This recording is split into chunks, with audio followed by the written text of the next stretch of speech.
Moro! Tehdään autolle kevätpesu. Auton peseminenhän aloitetaan aina esipesusta.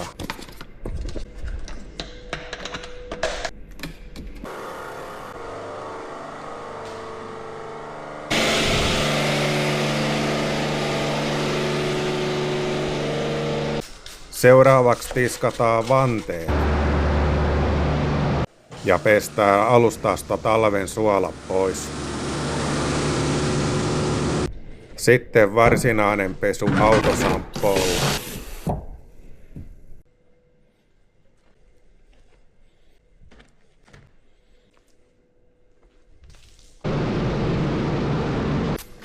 Ja sitten tehdään raudanpoisto samalla aineella, millä tiskattiin vanteet.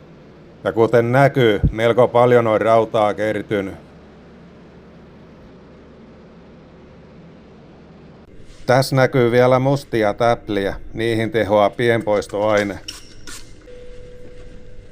Tää pienpoistoaine pitää sitten vielä aina pestä pesuaineella pois. Viimeisenä pikavaha. Ja kuivataan auto hyvin.